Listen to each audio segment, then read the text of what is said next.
The shuttle sat on a launch pad like a sleeping giant, bathed in golden light from the early morning sun. From her position inside NASA's Kennedy Space Center, Commander Lisa Nowak peered through the reinforced glass, her mind somewhere far beyond the stars. To her colleagues, she was everything NASA wanted in an astronaut: brilliant, composed, loyal. One of the few women to fly in space, Lisa had earned her wings in the most elite sky imaginable. But behind her steel-edged precision was a woman unraveling one string at a time. Lisa Marie Nowak had always lived by systems: structure, strategy, and silence. A graduate of the U.S. Naval Academy, a pilot with over 1,500 hours in the cockpit, and a mother of three, she wasn't just successful, she was exceptional. The kind of woman who made ambition look effortless. Yet in recent months, something had shifted. Her once clear trajectory had begun to tilt, and no matter how she recalculated the path, she couldn't steer it back. The change began subtly: a missed call from Bill, a canceled dinner, an awkward conversation in a NASA hallway where he avoided her eyes. William Helpline had been more than a colleague. For almost 2 years, he had been her closest friend, confidant, and lover, a bond forged not in romantic flourishes but in quiet, shared discipline. They had trained together, flown together, dreamed of missions no other humans would dare attempt. He had whispered promises of futures once their divorces were finalized. Lisa believed him. He was her anchor in a life lived at 17,000 miles per hour. But now, she could feel him drifting away, the same way the Earth's gravity loosens its grip on anything moving fast enough. Lisa's friends began to notice her distraction. Her legendary focus frayed at the edges. She would stare off during meetings, eyes glazed, or linger around Bill's office, hoping to catch a glimpse of him. When asked, she claimed everything was fine, just fatigue from balancing work, motherhood, and recent mission stress. But deep inside, a low-frequency panic had started humming, growing louder with each unanswered text, each vague excuse from Bill. Then came the whisper, quiet, nearly imperceptible, that changed everything. "He's seeing someone else," a colleague said over coffee, almost apologetically. An Air Force captain. Name's Colleen. Blonde, younger. He met her during some cross-training session. Lisa laughed it off in front of them. A small, tight chuckle, the kind that hides a scream. But her heart dropped like a capsule breaking orbit. That night, Lisa sat alone in her Houston home, sifting through fragments, old messages, shared photos, flight schedules. She searched online for Colleen Shipman and found her within minutes. There she was, bright-eyed, laughing on a beach, unmistakably attractive in an effortless way that made Lisa feel sharp-edged and out of place. Jealousy burned like jet fuel. It wasn't just betrayal. It was disbelief. She had been loyal, patient. She had waited while Bill navigated his divorce. She had protected their relationship from office gossip, and now he had replaced her quietly, swiftly, as if she had been a detour instead of the destination. The next day, Lisa showed up at the Johnson Space Center with a smile on her face and fury in her heart. If people noticed her distraction, they chalked it up to exhaustion. Nobody suspected that the woman who had once piloted simulators in zero-gravity conditions was now quietly beginning her own unauthorized mission, one not measured in miles per second, but in steps toward unraveling the woman who had stolen everything. And in that precise moment, Lisa Nowak stopped being just an astronaut. She became a woman on a collision course. Lisa Nowak had never seen herself as jealous. Competitive, yes. Focus, always. But jealousy was a petty emotion, one she'd learned to file away like a miscalculated trajectory. It had no place in the sterile, high-performance world of NASA. Yet now, with each new image and scrap of information she uncovered about Colleen Shipman, jealousy had a new name, a face, and an effortless laugh that Lisa couldn't stop hearing in her head. Colleen was everything Lisa wasn't, or at least that's how it felt. A decade younger, blonde, athletic, Air Force intelligence officer, confident in that casual, magnetic way that didn't require resume bullet points to justify her presence in a room.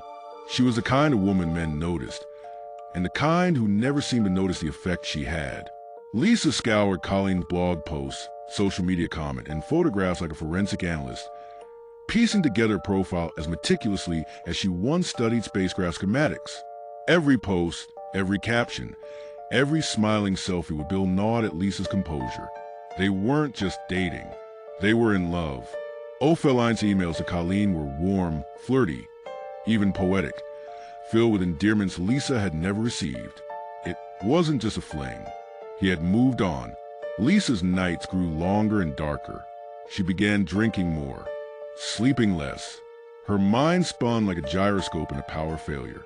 And yet by day, she functioned with robotic perfection, her astronaut exterior hiding the internal chaos. But something in Lisa snapped when she received confirmation, an accidental slip from a mutual acquaintance. That Colleen was flying to Orlando in a week to meet Bill for a romantic getaway. That's when the plan began to take shape. It started innocently enough.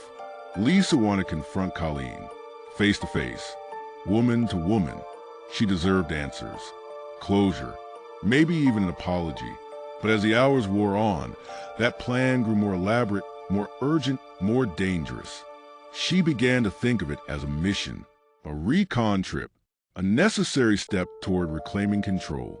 Lisa purchased adult diapers, not because she couldn't stop, but because she wouldn't. She plotted the 900-mile drive from Houston to Orlando down to the hour, noting fuel stops, highway patrol zones, rest areas. She gathered supplies, a black wig, a trench coat, sunglasses, gloves, pepper spray, a steel mallet, garbage bags, rubber tubing.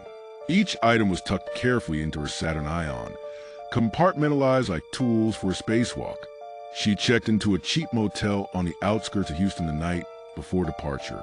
In the dim light, she stared at herself in the mirror, the wig resting beside the sink, the trench coat hanging from the doorknob like a shadow. For the first time in her life, she didn't recognize the woman looking back at her, but she told herself this was necessary. Bill had made a fool of her. NASA had turned its back. Colleen had stolen her future. This was about getting the truth. That was the story she told herself. Meanwhile, Colleen Shipman had no idea a woman was hurtling toward her in the dark. She was excited, nervous even about the trip. Bill had planned something special. They had been seeing each other for months now, long-distance love made possible through text and late-night calls. He made her feel important, safe, chosen. But lately, something had unsettled her. Emails sent to her anonymously, her car alarm going off at random, a nagging feeling that she was being watched. She told herself it was nothing, just nerves. But Lisa was already on the road, with a trunk full of secrets and a mission spiraling out of control. The drive from Houston to Orlando was a blur of highway signs and buzzing streetlights, a marathon through the American South with only obsession as company. Lisa Nowak kept her eyes on the road, hands gripping the wheel, her body running on caffeine, adrenaline, and sheer resolve. Every exit she passed brought her closer to the Orlando International Airport and closer to Colleen Shipman.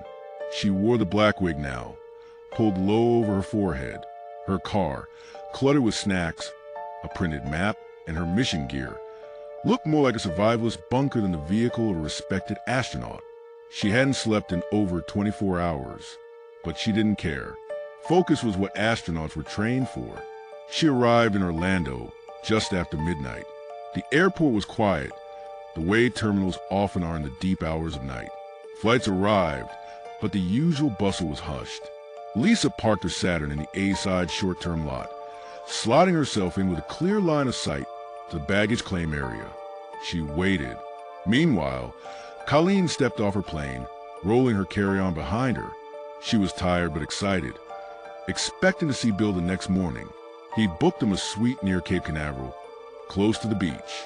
She looked forward to time away from work, to warm weather and long walks. As she moved toward baggage claim, she noticed someone behind her, just a silhouette at first, then a woman wearing a dark wig, sunglasses, and a trench coat. Odd. It was nearly 2 a.m. The woman followed her into the shuttle pickup zone, feeling unsettled. Colleen walked faster and entered the elevator that would take her to the parking structure. The woman slipped in behind her, silent, still watching. The elevator doors opened. Colleen exited quickly, heading toward the lot where Bill had told her to wait. She didn't want to turn around, but something in her gut told her this wasn't just coincidence. Then she heard the footsteps speeding up. Lisa sprinted after her. With every step, her original plan, if she'd ever truly had one, collapsed under the weight of raw emotion.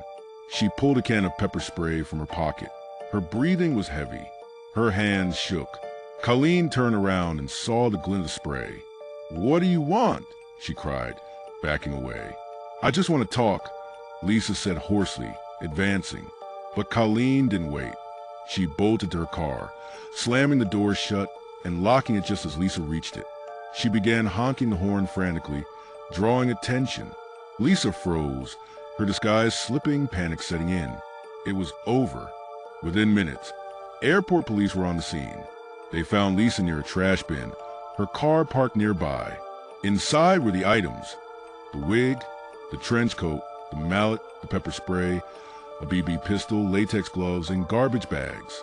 The officers stared in disbelief. This wasn't just a stalking incident. It was an attempted abduction. Lisa was arrested on the spot. For the first time in her meticulously planned life, Lisa Nowak was completely untethered, falling with no safety net into the gravity of consequence. The bright lights of the police station were a far cry from the sterile glow of NASA's Houston base. Lisa Nowak sat alone in the interview room, her disguise stripped away. The wig had been removed, her trench coat folded on a chair. Her once pristine public image, NASA astronaut, mother, hero, was disintegrating under the fluorescent glare. She tried to remain composed, but the layers were peeling fast. Detectives asked simple questions. Why had she come to Orlando? Why was she carrying pepper spray and a steel mallet? Why was she following Colleen Shipman? Lisa's answers were erratic, inconsistent. At first, she claimed she just wanted to talk. She said she was afraid Colleen would hurt her or hurt Bill. But the items in her car told another story. Garbage bags, a knife, a loaded BB gun. One detective leaned forward, voice calm but stern. "Lisa, this doesn't look like someone who just wanted to talk." The silence that followed was more revealing than any confession. Word of Lisa's arrest reached Houston within hours. NASA officials, stunned and scrambling, released a brief, cautious statement acknowledging the incident. Her fellow astronauts were blindsided. Some couldn't believe it. Others had seen hints. Lisa had become more withdrawn in recent months, more intense. But no one expected this. The public was equally shocked. Lisa Nowak wasn't just any astronaut. She had flown on the Space Shuttle Discovery just months earlier. She had trained for years, endured grueling physical and psychological tests, and survived one of the most selective programs in the world. And now she was on every news broadcast in handcuffs. The story hit every major outlet by morning. Astronaut arrested in love triangle gone wrong. NASA love triangle turns violent. Space oddity, diaper-wearing astronauts stalking arrest. And then came the most humiliating detail, one that seemed tailor-made for tabloid fodder. Lisa had worn adult diapers to avoid stopping during her 900-mile drive. That one piece of information turned her from a troubled figure to a national punchline overnight. Comedians joked, late-night hosts mocked, editorials turned savage. Lisa's attorney scrambled to defend her character, citing her military service, her academic excellence, her achievements in spaceflight. But the evidence was overwhelming. She was charged with attempted kidnapping, battery, attempted burglary with assault, and destruction of evidence. NASA had no choice. They placed her on administrative leave and began the process of severing ties. Lisa's security clearance was revoked. Her dream career, one she had spent a lifetime building, was over in an instant. Meanwhile, Colleen Shipman was left reeling. She had narrowly escaped what could have been a horrific attack, but the emotional toll was severe. She changed her routines, upgraded her home security, and became more private. In interviews, she expressed deep fear and disbelief, not just at the attack, but at how calculated it all had been. She described Lisa's eyes that night, cold, determined. It was like she wasn't even there, Colleen would later say. Bill O'Feline, caught in the middle, tried to salvage what little normalcy he could, but he too faced consequences. NASA dismissed him for conduct unbecoming. His once promising career in space ended not in a blaze of glory, but in the fallout of scandal. All 3 lives have been altered irrevocably, and the world watched transfixed. This wasn't just a crime story. It was a collapse. A brilliant mind brought down by obsession, a love triangle twisted into psychological warfare, a career destroyed by one decision spiraling out of control. Lisa was no longer an astronaut. She was a cautionary tale. In the days that followed Lisa Nowak's arrest, the courtroom was no longer confined to 4 walls. It extended into television studios, online forums, and front-page headlines. Every photo, every phrase from the police report, every grainy clip of Lisa in handcuffs was dissected under a microscope of public scrutiny. The media had a field day. From major networks to gossip blogs, everyone had a take. The case had all the makings of a tabloid sensation. A love triangle, a NASA astronaut, a cross-country car chase, and bizarre details like diapers and disguise kits. Truth blurred into entertainment, and Lisa's story spiraled into cultural mockery. But behind the headlines, something more serious was unfolding. Colleen Shipman, still shaken, began to fear not just Lisa, but the world's fascination with her. People speculated online. Was Colleen exaggerating? Was Lisa having a breakdown? Was Bill to blame for leading 2 women on? Colleen stayed mostly silent, speaking only through legal channels. But privately, she struggled. The sense of safety she once felt had vanished. Every knock at the door, every unfamiliar car in her neighborhood, made her pulse race. Meanwhile, Lisa's legal team launched a defense strategy centered on her mental state. Her attorneys revealed she was under emotional duress, sleep-deprived, and experiencing a possible brief reactive psychosis. They pointed to the stress of space travel, family pressures, and the end of her relationship with Helpline as contributing factors. Psychiatrists weighed in. Was this a case of a highly intelligent woman cracking under pressure? Could someone trained for spaceflight truly snap like this? The public was divided. Some saw Lisa as a victim of her own unraveling, a woman consumed by jealousy and emotional trauma. Others saw her as a calculating predator who had planned an abduction with chilling precision. In court, prosecutors laid out the timeline of Lisa's journey, the surveillance footage, the items found in her car, the pepper spray, the steel mallet, the knife, the BB gun, the trash bags. It was hard to argue these were tools for a conversation. But Lisa's lawyers countered. No violence had actually occurred. She never harmed Colleen. She hadn't entered her car. Was it enough to ruin a life? NASA remained silent, an institution shaken, trying to control damage. Behind closed doors, they reevaluated their psychological screenings.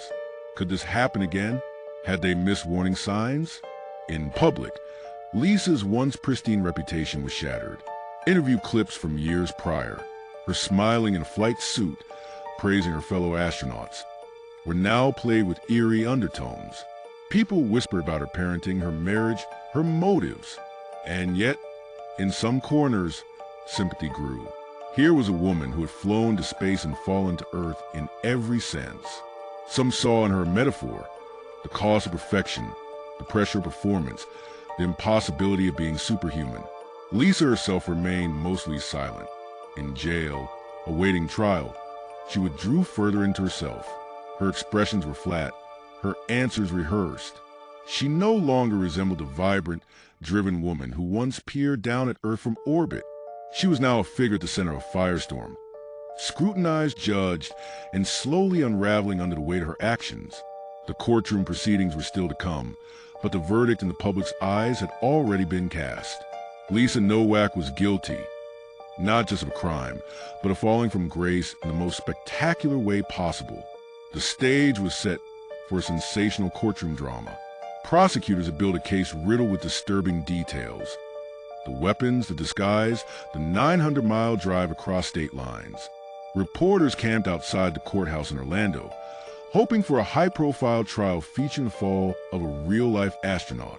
But the courtroom showdown never happened. In late 2009, nearly 3 years after her arrest, Lisa Nowak quietly accepted a plea deal.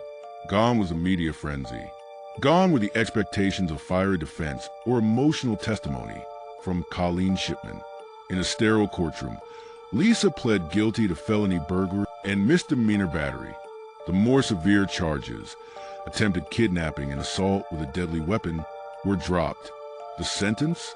1 year probation, 2 days in jail already served, and 50 hours of community service. The public was stunned. Many expected a harsher penalty for such a meticulously planned and disturbing offense. Others believed the plea deal was a calculated legal move. The prosecution may have wanted to avoid the trauma trial for Colleen, while Lisa's defense team likely feared the outcome of a jury trial with such damning evidence. For Lisa, it was both a relief and a quiet defeat. No prison time meant freedom, but it also meant the end of the image she had once fought so hard to build. Her astronaut wings were clipped. Her military career had been effectively dismantled. She was discharged from the Navy with an other than honorable designation. No longer commander, no longer a pioneer. The sentencing was clinical, unemotional. Lisa, dressed modestly, spoke only briefly, apologizing to Colleen for frightening her. There was no elaborate explanation, no dramatic confession, just the subdued voice of a woman who had come undone and was now trying to disappear into the shadows of her former life. Colleen Shipman did not attend the hearing in person, but her statement read aloud shook the courtroom. I have struggled to regain a sense of safety, to trust people again, to sleep through the night without waking from nightmares. Lisa Nowak stole that from me. It wasn't about jail time. It was about closure. And for Colleen, this legal resolution offered little of it. Meanwhile, Bill Helpline had quietly left the public eye. He and Colleen eventually married, leaving NASA's orbit entirely to begin a new life. But they would never fully shake the shadows of the past. In every retelling of the story, their names would be connected to the woman who had once flown to space and then fallen hard and fast. As for Lisa, she faded into reclusion. The woman once hailed for her brilliance, discipline, and achievements now lived a life far removed from the limelight. Friends who once admired her spoke of her with caution, uncertainty, even pity. Her name became synonymous with obsession, a cautionary tale that played out on late-night talk shows, podcasts, and true crime documentaries. But beneath the spectacle was a deeper truth. Lisa Nowak's story wasn't just about crime. It was about pressure, emotional, psychological, and societal. It was about unchecked obsession, buried mental health struggles, and a quiet erosion of identity when the world expects perfection, the trial that never was still left scars. Just not the ones everyone had expected. With the court case behind her, Lisa Nowak vanished from the public eye, but her story echoed across headlines, legal journals, and NASA boardrooms for years to come. In the eyes of the world, she was no longer Commander Nowak. She was a woman who had driven across the country in diapers with pepper spray and a steel mallet. The punchline in late-night comedy monologues.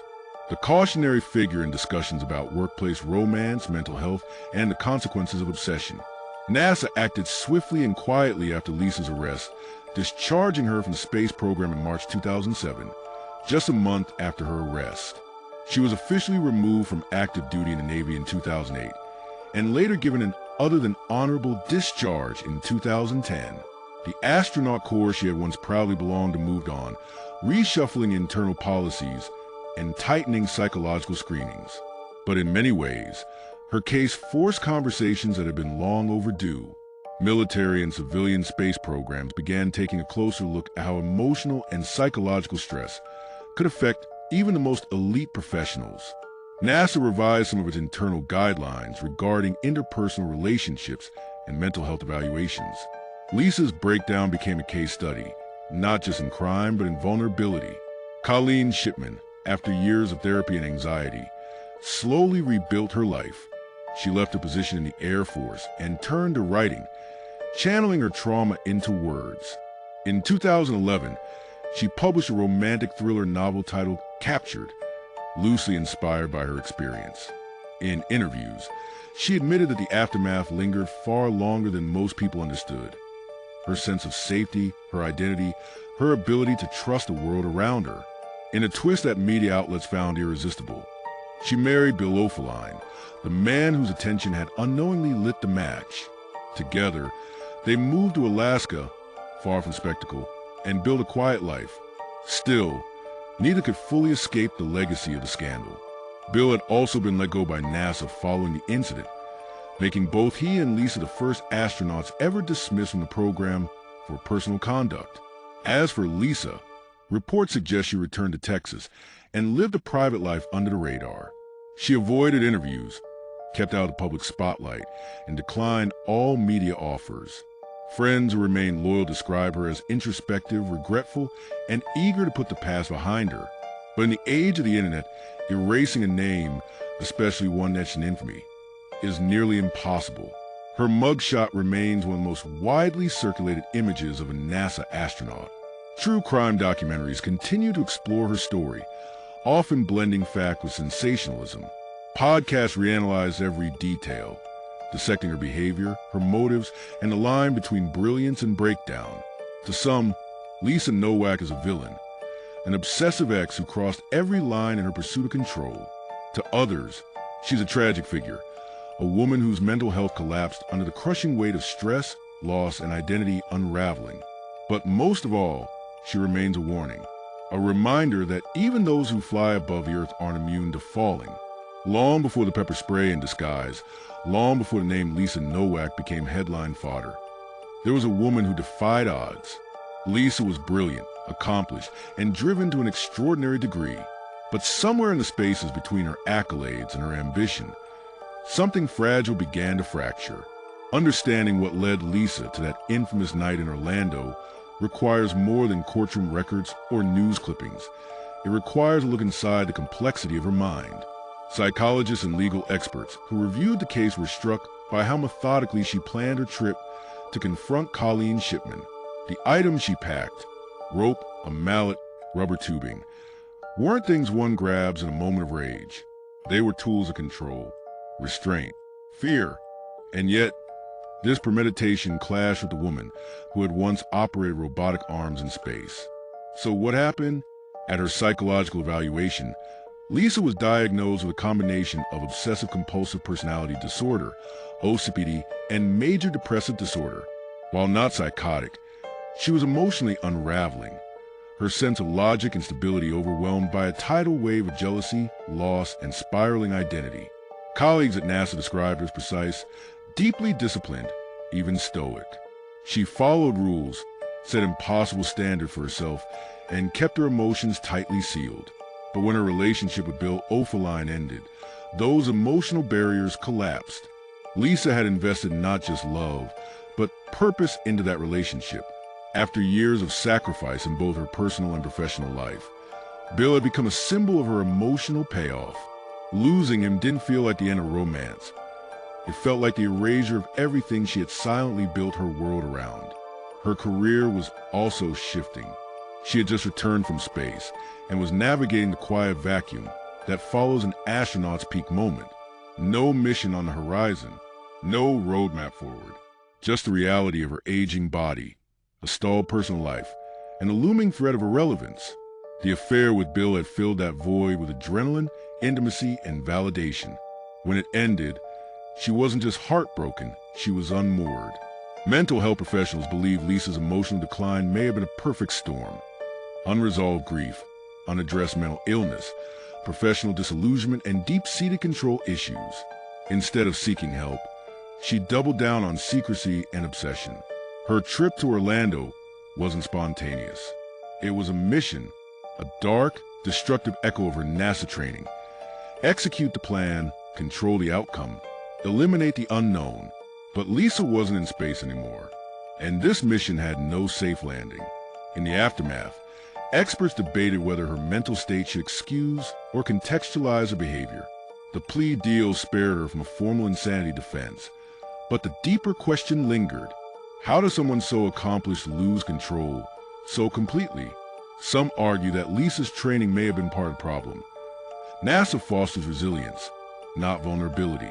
Admitting mental strain might have cost her the career she spent her life building.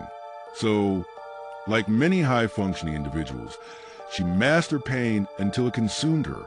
In the years since, her case has become a reference in discussions around astronaut psychological screening, high-pressure careers, and emotional repression in elite professions. Inside the mind of Lisa Nowak was not madness in the cinematic sense, but an emotional implosion no less dangerous. Not evil, but unchecked desperation. She wasn't born to be a villain, but she became one in the eyes of a world that watched her fall. When Lisa Nowak's arrest became public, the world reacted with shock, confusion, and for some, a strange sense of intrigue. This wasn't just a criminal case. It was the unraveling of a carefully crafted public image, the fall of a hero who had once embodied the American dream. The media response was swift, and it wasn't just about the crime. It was about the person at the center of it all, a former NASA astronaut, a trailblazer, a role model for young girls who dreamed of space. How could someone like Lisa, someone with such an impressive resume, be capable of such a violent and desperate act? The press didn't waste time constructing narratives around her. The headlines were sensational, focusing on bizarre details of the case. The diapers, the high-speed drive, the strange choice of weapons. The stories often leaned into the absurd, sensationalizing the minutiae while glossing over the deeper, more complex psychological layers that had led Lisa to her breaking point. But the fascination wasn't just with her crime, it was with the contradictions in her character. On the one hand, Lisa Nowak was a woman who had defied the odds. She had been one of the few women to ascend to the heights of the astronaut corps. She was highly educated, highly trained, and seemingly at the pinnacle of success. She represented the best of American achievement. On the other hand, she was now a woman who had driven 900 miles in the middle of the night with the intent to kidnap and harm another woman, a woman who was, in essence, a rival for the love of the man she had been obsessed with. The contrast made for irresistible headlines. News outlets quickly labeled her the diaper-wearing astronaut, seizing on the bizarre detail of her attire as she drove across state lines to confront Colleen Shipman. Her carefully curated image as an esteemed officer in the Navy and a decorated astronaut was shattered in an instant. The public seemed to revel in the contradictions. How could someone who had been trained to be so disciplined, so precise, so rational, fall into such irrational behavior? How could she go from soaring among the stars to being the subject of ridicule and outrage? The media didn't just report the facts. They turned Lisa's personal life into a spectacle. They painted her as a tragic figure who had snapped under the pressure, but they also hinted at something darker. Was there something inherently flawed about Lisa Nowak? Was she a woman who had spent her life hiding dark secrets behind a facade of professionalism? Was her crime a symptom of a deeper, more insidious mental collapse? To some, the media storm was nothing more than a cruel spectacle, sensationalizing a tragedy for entertainment value. To others, it was a way to explore the hidden fragility of people who appear invincible. Lisa Nowak was, in many ways, the perfect media story, a person who had achieved greatness, only to destroy it all in a moment of obsession. Her story resonated because it reflected the vulnerabilities we all share, the fears that even the most accomplished people are sometimes only a small step away from falling apart. Family and friends of Lisa Nowak, while avoiding the public eye, spoke to reporters off the record. They expressed disbelief, sadness, and confusion. They could not reconcile the woman they knew with the actions that had taken place in Florida. Some called her an intelligent, thoughtful, caring person who'd been undone by a deeply personal crisis. Others felt betrayed, unable to comprehend how she had allowed her emotions to spiral so dangerously. As the media circus raged on, public opinion was sharply divided. Some saw Lisa as a victim, someone who had lost herself under the weight of career pressure, the fallout from her broken relationship, and the unacknowledged psychological distress she had been carrying. Others saw her as a cold-blooded criminal who had crossed the line from obsession into violence. The courtroom would ultimately decide her fate, but in the court of public opinion, the verdict was far from clear. And yet, despite the media frenzy, there was one undeniable truth. The world was fascinated by Lisa Nowak because her story was an uncomfortable reminder that even the most seemingly stable lives can disintegrate in a moment of vulnerability. Her case wasn't just about a crime. It was about the fragile nature of human beings who, despite our achievements, can sometimes falter in the face of intense emotional and psychological strain. In a twist of irony, the same media outlets that once hailed Lisa as a trailblazing astronaut now condemned her for failing to live up to an image of perfection that they themselves had created. Years have passed since the headlines faded and the courtroom lights dimmed, but the story of Lisa Nowak lingers in public consciousness, a haunting cautionary tale of ambition, obsession, and emotional unraveling. After pleading guilty to felony burglary and misdemeanor battery, Lisa avoided a prison sentence but received a year of probation and mandatory community service. Her once stellar career in both the Navy and NASA effectively ended. In 2010, she was officially discharged from the Navy with an other than honorable status, an inglorious close to a career once defined by precision and prestige. The woman who had walked among the stars now lived in anonymity, her name permanently linked to scandal rather than spaceflight. But Lisa's story didn't just leave behind personal wreckage. It had broader ripples. Through NASA, through the military, and through public conversations about mental health and professional pressure, the case forced institutions like NASA to reevaluate how they monitored the psychological well-being of astronauts. Though the organization had always screened for mental fitness, Lisa's case exposed gaps in ongoing support for astronauts coping with re-entry into civilian life, personal upheaval, and emotional decline. Public curiosity around Lisa Nowak's fate eventually faded, but not without leaving behind key questions. How much stress can a person endure before something breaks? Are we asking too much of people in high-performance professions without offering enough emotional support in return? And how do we balance empathy with accountability? Colleen Shipman, the woman Lisa targeted, eventually married Bill Helpline and chose to reclaim her life. She spoke candidly in later years about the trauma she experienced, the panic she felt that night in the parking lot, and how it changed her perception of safety, love, and trust. Her bravery in testifying and in publicly reclaiming her story became a lesser-told part of the case, but no less important. Lisa, for her part, remained publicly silent after her trial. She never offered a detailed explanation beyond court statements and did not engage in interviews or memoirs. Her silence perhaps signified shame or a conscious effort to shield her family from further exposure. Her children, her former colleagues, her parents, everyone in her orbit was touched by her fall. And yet, her story has become something larger than her actions. It has become a symbol of duality, brilliance and breakdown, discipline and desperation. Lisa Nowak will forever be remembered not just for what she did, but for what she represented. The painful intersection of personal collapse and public scrutiny. Today, her name still appears in documentaries, articles, and retrospectives, often accompanied by the infamous phrase, the astronaut love triangle. It's a title that reduces the complexity of her story to a tabloid-ready label, but those who look closer understand that the true tragedy of Lisa Nowak is not simply what she did, but how far someone can fall when the world only sees their perfection, not their pain. Her story challenges us to reflect on how we measure success, how we treat mental health, and how we view women who break under pressure. It forces us to consider the cost of silence and the human toll behind every headline. In the end, Lisa Nowak's legacy is not just one of crime and scandal. It's a stark reminder that even heroes can shatter when left unsupported, unheard, and unseen. Tell us your thoughts in the comments. And don't forget to subscribe to True Crimes Archives for more stories that uncover the shadows we hide behind.